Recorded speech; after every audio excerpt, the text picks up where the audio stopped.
Outside the window, a pure white snow scene greets the eye. The winter mornings in Alaska always begin with silence. I'm Jessica Miller. Even at 62, I haven't changed my habit of waking up at 5 a.m. every day. Standing in the kitchen, brewing a warm cup of coffee, I gaze out the window at the view of Miller's orchard spread before me. I'm reminded of over 40 years ago when my husband Robert and I started this orchard. In this small town near Fairbanks, everyone said, "It's too cold for anything to grow." But we didn't give up. After much trial and error, we found apple varieties that could withstand the cold and even succeeded in growing berries. Now, our orchard has become a fixture at the local farmers market, and in summer, it's bustling with tourists. It makes me so happy when everyone tells me how exceptionally sweet our fruit is after surviving the harsh winter. As I'm preparing breakfast, I hear footsteps coming down the stairs. "Good morning, Grandma," comes a cheerful voice. It's my granddaughter Emily. "Good morning, Emily. Did you sleep well?" "Yes. I have something exciting at school today." Emily, 8 years old, is the only daughter of my son Michael and his wife Sarah. They all live together with us in the big house on the orchard. A little while later, my husband Robert comes down. "Good morning, Jess," he smiles at me gently. Even at 65, his smile hasn't changed from 40 years ago. "It's delivery day today, isn't it?" I say. "Yes, I'm heading to Fairbanks Co-op." "I should be back by evening," Robert replies. After breakfast, once Emily has left for school, I put on my rubber boots and head out to the orchard. It's my daily routine to check on the apple trees in the snow. During winter, the trees are dormant, but we can't neglect preparations for spring. Around noon, my son Michael comes to the office. "Mom, I've finished this year's financial report," he says, looking a bit tired. "Thank you, Michael. You're always working so hard." "Yes," he answers vaguely. I've been worried about Michael lately. His relationship with his wife Sarah doesn't seem as good as it used to be. In the afternoon, I attend a gathering of the gardening club at the local community center. "Jessica, you'll teach us how to make apple jam again this year, won't you?" my longtime friend Mary asks me. "Of course. Let's all have fun making it together," I reply, feeling the importance of our community connections. In the evening, we all go to Emily's school event, a winter music concert. Seeing my 8-year-old granddaughter on stage warms my heart. However, I sense a subtle tension between Michael and Sarah sitting next to me, which worries me a little. On the way home, Robert praises Emily, "That was a wonderful performance." We all laugh together, enjoying this simple moment of happiness. But somehow, a small worry lingers in the back of my mind. Will these peaceful days continue? Several weeks have passed since that music concert, and the Alaskan winter has grown even harsher. As I drink my morning coffee and look outside, I see the snow falling heavily. The thermometer reads 10 degrees Fahrenheit. "It's particularly cold today," I mutter to myself while gazing at the orchard through the kitchen window. The snow-covered trees stand silently, as if wrapped in a white blanket. Despite the severe cold, today is my day to pick up Emily from after-school care. I had promised to pick her up at 4 p.m. from the YMCA winter break program. Robert, I'll be picking up Emily today, I call out to my husband. Oh, that's right. Be careful out there, Robert answers. He seems to be organizing some documents in his study. Looking at the clock, I see it's already past 3 p.m. I should get ready, I think to myself, putting on my coat and grabbing the car keys.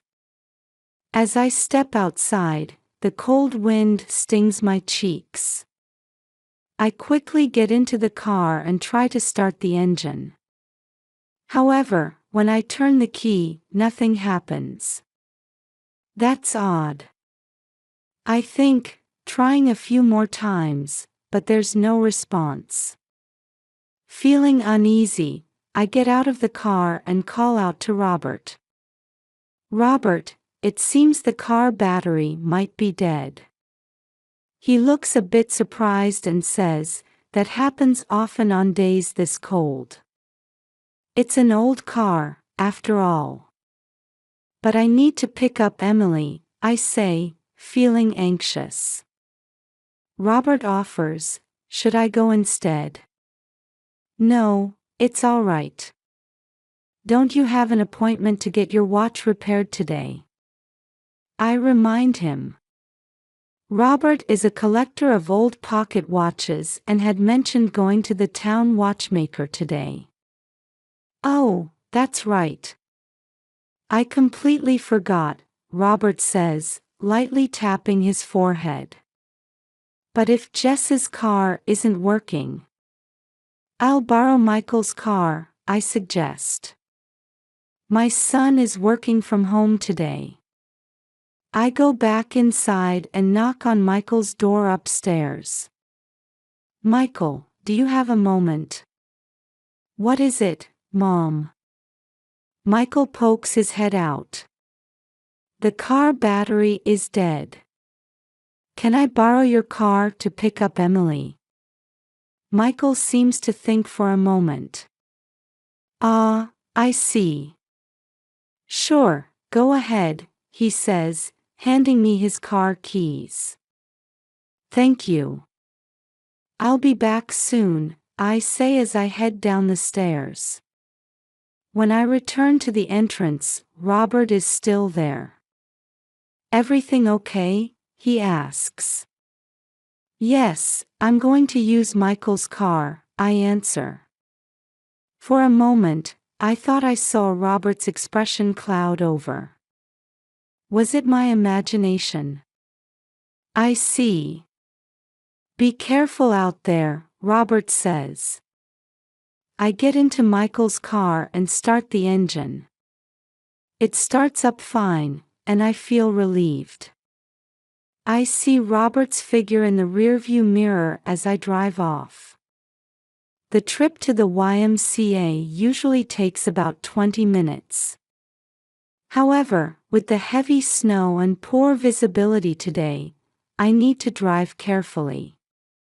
On the way, I feel like the car isn't handling as well as usual. Is it just my imagination? I wonder, but an uneasy feeling creeps into my chest. When I arrive at the YMCA, Emily is waving energetically from inside the building. I get her into the car, check her seatbelt, and we set off. Grandma, guess what? I made a snowman today. Emily starts excitedly. Oh, did you have fun? I reply, but in my heart, an indescribable anxiety is growing. Robert's behavior, the condition of Michael's car, and today's unusually cold weather. I can't shake the feeling that something is off. As we head home, I take a deep breath. I hope this ominous feeling is just me being overly worried. With that wish, I slowly drive on. About 15 minutes after leaving the YMCA, we reach the road along the Yukon River. The snow is still falling heavily, and even with the wipers at full speed, it's hard to see clearly ahead. The white world spreading out on both sides is beautiful, but in our current situation, it feels a bit eerie. "Emily, are you cold?" I call out to my granddaughter in the back seat. "I'm okay, Grandma. But you know." Emily's voice sounds a bit clouded. "What is it?" "Grandma, this car feels strange." Emily's words make my heart skip a beat. The truth is, I've been feeling something off since we left. The steering wheel vibration seems stronger than usual, and the engines sound oddly irregular. "Strange how?" I ask, trying to stay as calm as possible. "There's a clunking sound. Daddy's car doesn't usually make that noise." Hearing Emily's words, my unease turns into certainty. Something is wrong. It might be dangerous to continue driving like this. Just then, I spot a small parking area ahead. It's a viewpoint for the Yukon River. Usually, it would be crowded with tourists, but on a day with such bad weather, no one is there. "Emily, we're going to take a little break," I say as I pull into the parking space. When I turn off the engine, silence envelopes the car. Outside, the snow is still falling heavily, but from inside the car, it looks like soft cotton fluff drifting down. I take a deep breath and try to clear my head. I've decided it's too dangerous to continue driving. But walking home in this snow is impossible too.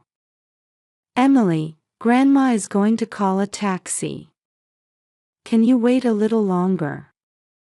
"Okay, I understand," Emily nods obediently. I take out my smartphone and call the local taxi company, Fairbanks Cab. Fortunately, they say they can pick us up in about 30 minutes. A taxi will be here soon. Until then, let's chat, shall we? I say to Emily. "Yeah. Hey Grandma, today at the YMCA." As I listen to Emily's story, various thoughts run through my mind. Why is Michael's car in this condition? Is it just a coincidence, or? 30 minutes later, I see the taxi's headlights. The driver gets out and checks the situation. "Ma'am, it's dangerous to keep going like this. You did the right thing by stopping and calling us." Hearing those words, I felt a chill run down my spine. If Emily hadn't noticed. As we get into the taxi, I look back at Michael's car. Tomorrow, I need to have it properly inspected. And I need to talk to my family. "Emily, you did well to notice." "Thank you," I gently pat my granddaughter's head. As the taxi starts moving, my heart is filled with deep anxiety and fear of the truth that awaits us. When the taxi stopped in front of our house, the day was already beginning to fade. The snow had finally let up, and the warm light leaking from the house windows reflected beautifully on the snow-covered ground. "Emily, we're here," I call out, and my granddaughter nods, rubbing her sleepy eyes. After paying the taxi driver and thanking him, we get out. Suddenly, the door flies open and Robert rushes out. "Jessica." "Emily." His voice is clearly agitated. Robert's expression changes from surprise to confusion, and for just a moment, disappointment. It seemed to flash across his face. "How are you safe?" a whisper escapes from Robert's lips. Those words sent a chill down my spine. Something is decidedly wrong. "Robert, what do you mean?" I ask, trying to maintain my composure. "Oh, no. I was just worried."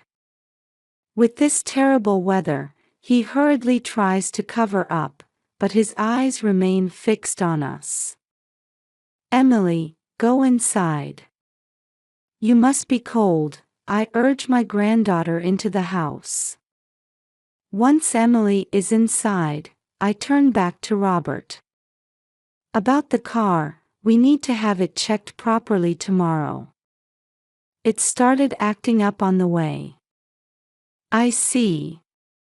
Robert's reaction feels oddly detached. As we enter the house, Michael comes down the stairs. "Mom, Emily, you made it back safely." His voice seems to mix relief and anxiety. "Yes, but is your car all right? It started acting strange on the way." "Oh, that. I haven't had it checked recently," Michael answers, averting his eyes. "That night, I couldn't sleep." Robert's reaction, Michael's attitude, and the condition of the car. Everything felt unnatural, as if some big secret was being hidden. Past midnight, as I was heading to the kitchen feeling thirsty, I heard small voices leaking from the study. It failed. Why didn't those brakes work? It's Robert's voice. I don't know. I was sure I had disabled them. This time it's Michael's voice. The voice of my son. Next time, we need a more foolproof method. "But Dad, is this really okay?" "Mom and Emily." "Shut up. You have debts too, don't you?" The orchard's financial troubles are serious. If we can just get the insurance money, everything will work out. I held my breath. I couldn't believe my ears. But the conversation I heard was clear. My husband and son were trying to take my life and Emily's. My legs felt weak, and I leaned against the wall. My mind went blank. I can't believe it. I don't want to believe it. But this is reality. Quietly, I returned to my room and closed the door. Tears streamed down my cheeks. My husband of over 40 years, the son I gave birth to. These two were trying to take our lives. Why? The orchard's financial troubles. Debts. I can't even imagine how bad the situation must be. But even so, to try to kill family members. Emily's innocent 8-year-old sleeping face comes to mind. I must protect her. But how? Should I go to the police?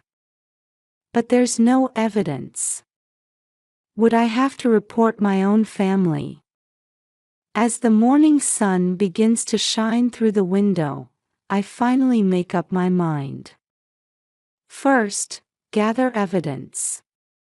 And ensure Emily's safety. Love for my family and the sadness of betrayal. The fear of protecting myself and the determination to protect Emily. Conflicting emotions clash in my chest. I close my eyes and take a deep breath. The road ahead will be tough. But I must reveal the truth and do what's right. With the morning sun, I quietly get up from bed with a new resolve. From that night until the next morning, I stayed awake gathering evidence. A recording device hidden in Robert's pocket watch, the history on Michael's computer, and Sarah's unnatural behavior. Everything confirmed my worst fears. First thing in the morning, I headed to the local Fairbanks police station. As I entered the station, my hands were shaking with nervousness. "How can I help you?" the receptionist officer asked. "I think my family is trying to take my life. I have evidence." Hearing these words, the officer showed a surprised expression. Immediately, a detective who seemed to be a veteran was called, and I was guided to a separate room. "Mrs. Miller, please calm down and tell me everything from the beginning, in order." Taking a deep breath, I started to tell everything. The conversation between my husband and son, the unnatural car breakdown, and the evidence I had gathered. "The car I left by the Yukon River is urgent," I emphasized. "The perpetrators might try to destroy the evidence." The detective understood the gravity of my words and immediately gave instructions to his subordinates. "Head to the scene right away and secure the car. Evidence preservation is the top priority." A few hours later, I received a call from the police. "We've successfully secured the car." As expected, the brakes had been deliberately cut. Hearing this report, the last hope in me vanished. I felt like I was being confronted with the reality of the situation once again. After that, the police investigation progressed rapidly. Emily and I took refuge in a safe place and fully cooperated with the investigation. A few days later, the whole picture became clear. At the police station, I received a detailed report from the detective in charge.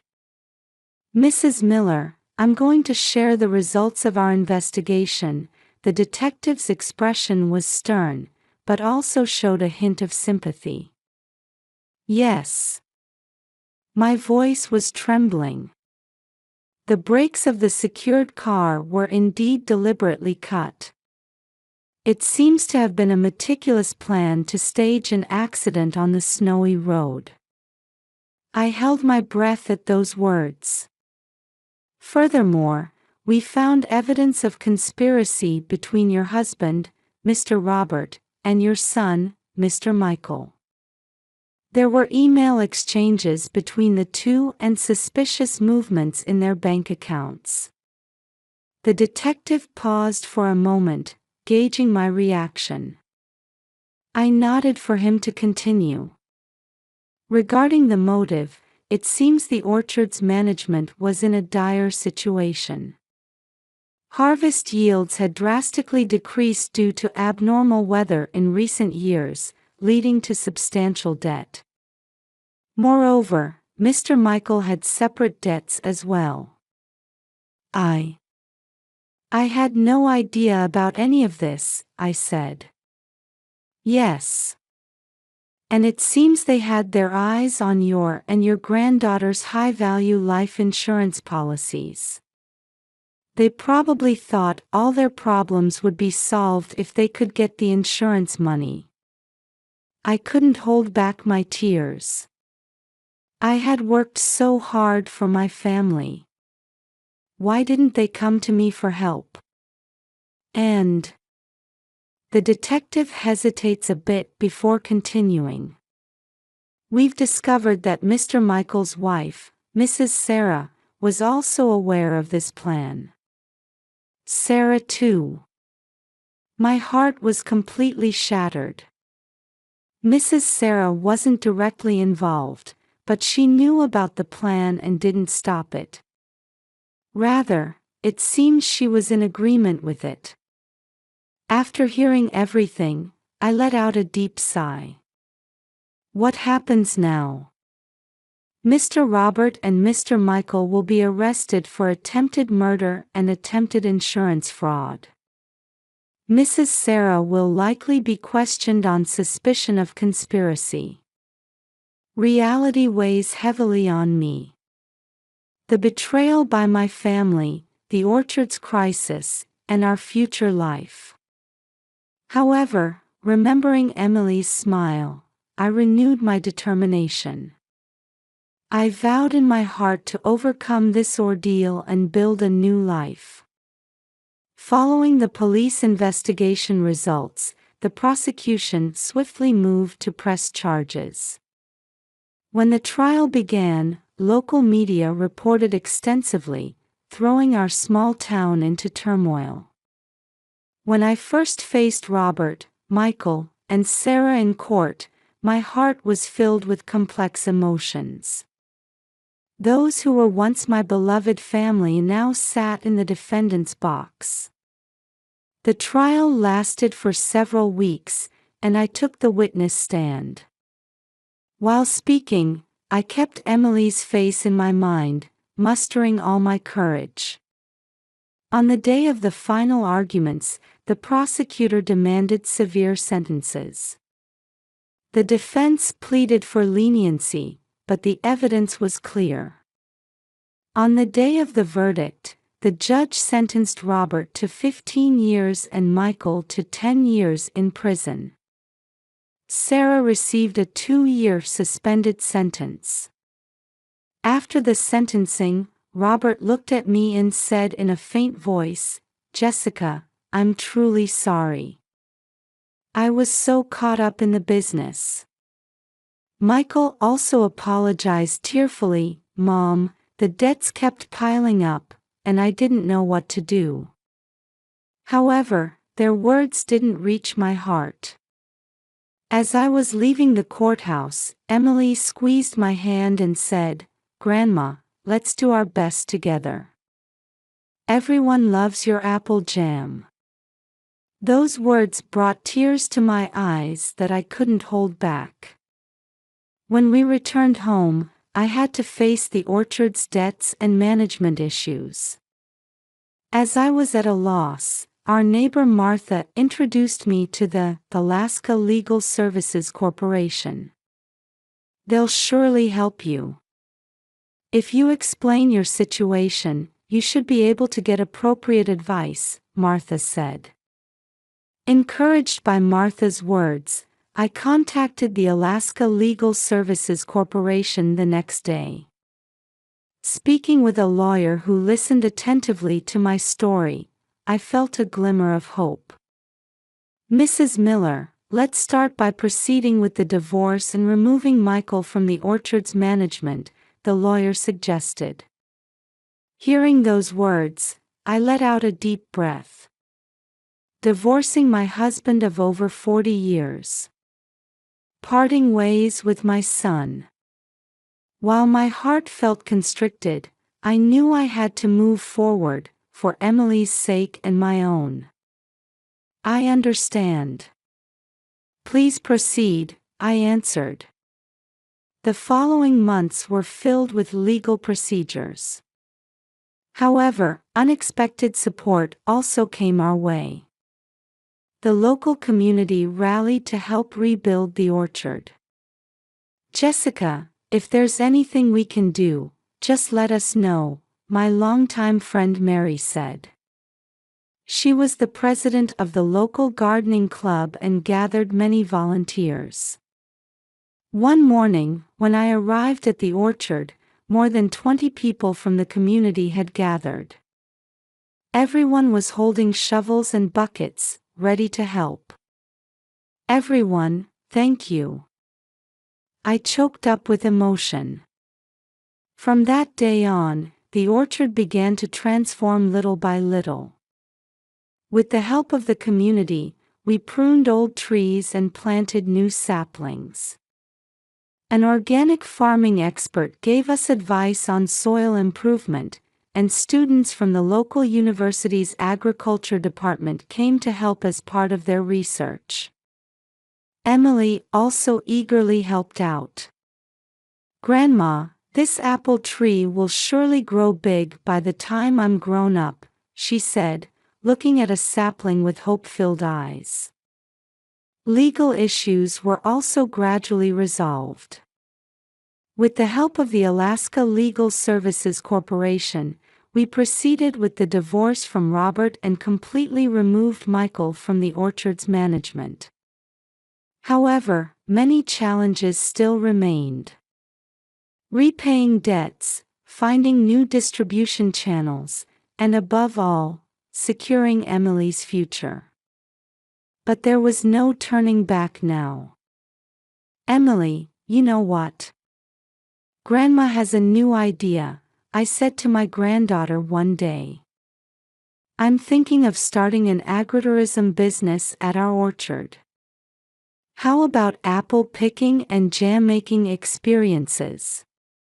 Emily's eyes lit up. "Wow, that's amazing. I want to be in charge of explaining about apples to the customers." Hearing those words, I could smile from the bottom of my heart. For this child, I can overcome any difficulty. I was sure of it. Rebuilding the orchard wasn't an easy journey. There were times when I felt like giving up.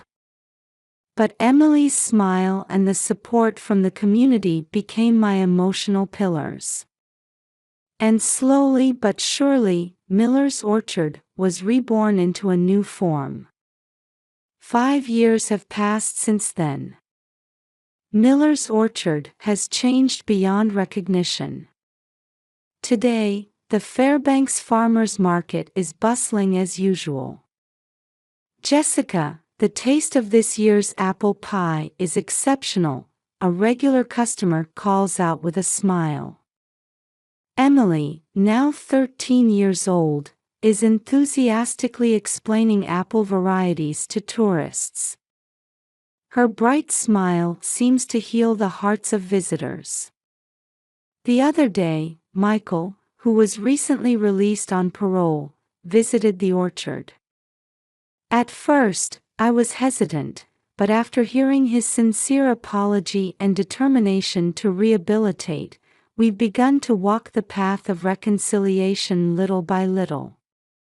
I received a letter from Robert saying he's participating in gardening therapy in prison. He wrote that he wants to work in the orchard after his release. That decision is still difficult for me, but I don't intend to completely close the door. Life is full of unexpected turns. But surrounded by the people we love and this beautiful orchard, we are surely grasping happiness.